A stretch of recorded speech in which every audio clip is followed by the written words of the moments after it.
રોજ સવાર પડે ને, મને એક ટેવ છે, મારી અંદર રહેલા ઈશ્વરને રોજ પૂછી લેવાની, મજામાં? કઈ કામ હોય તો કહેજો મને, કઈ કામ છે? આવું હું રોજ મારા પરમાત્માને, મારા ઈશ્વરને પૂછી લઉં છું. એને ક્યાં બોલવાની ટેવ છે?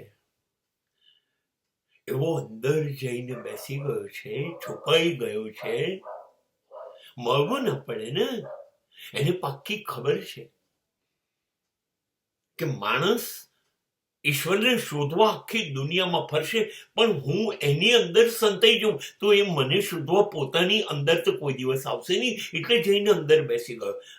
પણ મને ખબર પડી ગઈ એ મારી અંદર છે, એટલે હું મારી અંદર છું, એટલે હું જીવતો છું. એ મારી અંદરથી નીકળી જશે ત્યારે હું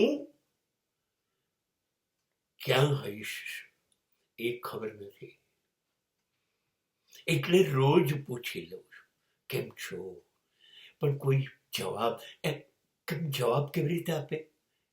કે કામ હોય એને તમારું તો ને, નહીં એને મારું કોઈ કામ જ નથી. હું એના કામમાં આવી શકું એવો છું નહીં, એવી મારી લાયકાત નથી, મારી ઓકાત નથી. એટલે પછી આને શું કહેવાનું? આ તો રોજ પૂછ્યા કરે. એટલે મને કોઈ જવાબ નથી આપતો. અને એની વાત બહુ સાચી, મારી કોઈ ઓકાત નથી હું એના કામમાં આવી શકું. એ જાણે છે, એને મારી કોઈ ગરજ નથી. પણ મારે તો છે ને, મારે છે ને.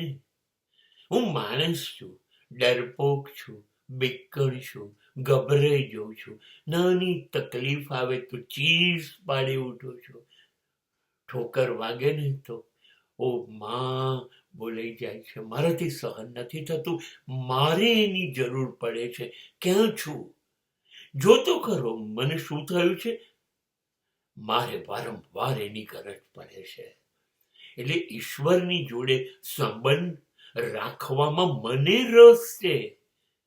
હું એને શોધતો ફરું છું, એને કોઈ રસ નથી. એ મને કેવી રીતે શોધશે? એટલા માટે ઈશ્વરને આપણામાં બહુ રસ ના હોય. આપણે સામેથી જ એની પાસે જવું પડે.